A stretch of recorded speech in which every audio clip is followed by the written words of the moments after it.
ciidamada dawladda Suuriya ee taageerada ka helaya diyaaradaha Ruushka ayaa waxay ku dhawaadeen magaalada ay gacanta ku hayaan fallaagada ee ku taala waqooyi galbeed dalkaasi Idlib. Dagaalkaasi ayaa sii socda iyadoo magaalada Maaret al-Numan ee ku taala koonfurta Idlibna ay sababtay in dad fara badan oo shacab ah ay ka barakacaan guryahooda, kuwaas oo dhibaatooyinka xooggan ay ku haystaan xuduudda u dhaxaysa Turkiga iyo Suuriya, sida ay tabinayaan kooxaha kala socda dusha arrimaha waddanka Suuriya.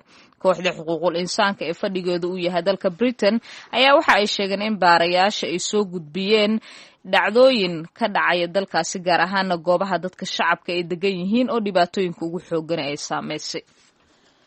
mudaharaadyo xoogan oo lagaga soo horjeeda dowladda waddanka Ciraaq ayaa Arbacadii shalay gilgilay magaalada caasimadda ee Baghdad iyo magaalooyinka kale ee ku yaala koonfurta dalkaasi ay shiicadu ku badan tahay.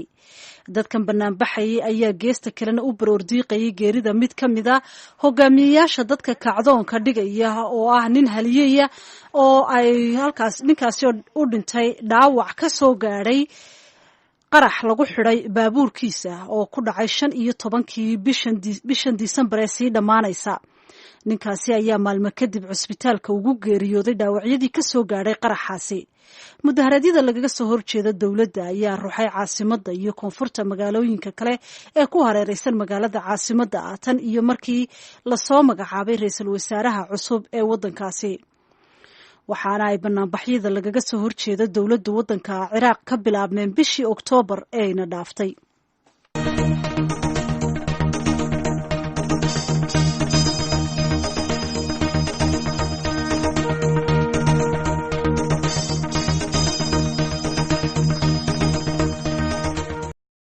cabdiweli maxamed dalal waa nin 55 jir ah oo qaxooti ku ah xerada Dhadhaab.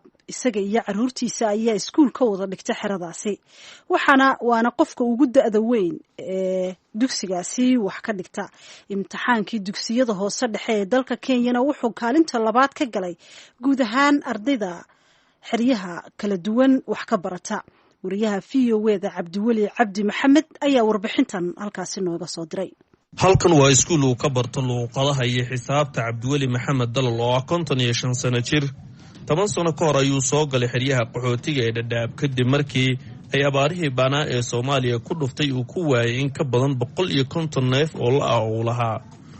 wuxuu waqtigaasi go'aansaday in fursadda kaliya ah ee u bannaan ay tahay inuu ilmihiisa wax la barto. ilmahana aad la barato shaqada ugu muhiimsan qaban kartaa way marka aan runtii loo hadlo. dhibaatada ay wax baran karaan adna wax baran karto waxa weeye waxbarashada tagto wax kale uu leeyahay maadaama fursadda waxa leeyahay xoolo dhaqasho ahna xoolay dhaafeen waa inaan wax bartaa meeshan wadanka wax lagu joogo waxbarasho dad waxba aqoonin meel ka bilowdan aan lahayn shaqo kale aan lahayn waxaan ayagana iyo ayadagaba si mustaqbal dambe u yeelataan intaad ka gaarto Ilaahay subhanahu wa ta'ala uu noo shaahay waxbaro. cabdiweli keligii ma uusan bilaabin waxbarashada xilligaasi, waxay si wada jir ah u bilaabeen caruurtiisa oo ay 3 ka mid ah isku fasal noqdeen. xiisaha sheekadan ayaa 55 sano jirkan weliba lagu qiyaasayo inuu yahay shakhsiga ugu weyn ee xeryaha qaxootiga wax ka barta, kaasoo ay dad badan u arkaan in uu dhaafay xilli waxbarashadiisii.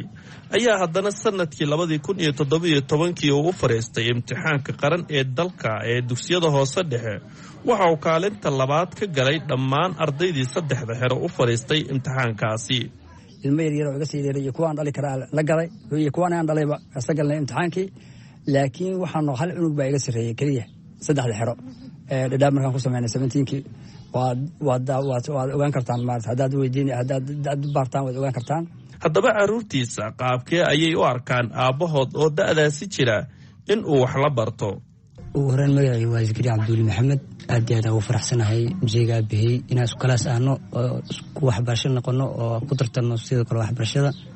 dareenkeygana waa mid aad iyo aad u sareeyo sababtoo ah museyga bixiyay dhalay oo wax isla baranayno isla tartamayno waa mid aan heli karin buu aad iyo aad muhiim u ah. ugu dambeyntii cabdiweli ayaa bulshada Soomaaliyeed ugu baaqay fikirka inta badan dadka Soomaaliyeed aaminsan yihiin ee ah qofku hadduu weynaado in uusan wax baran karin in uu yahay fikir gebi ahaanba khaldan. taasina waxay u sii dhiirigelisay niyadda ay sii dhistay iyo dadkii oo ogaaday inaysan ku xirnaan waa duqowday iyo maskaxdaada waa duqowday iyo inaysan ahayn halkaas garanaysaa. cabdiwali cabdi maxamed, VOA, Dadaab.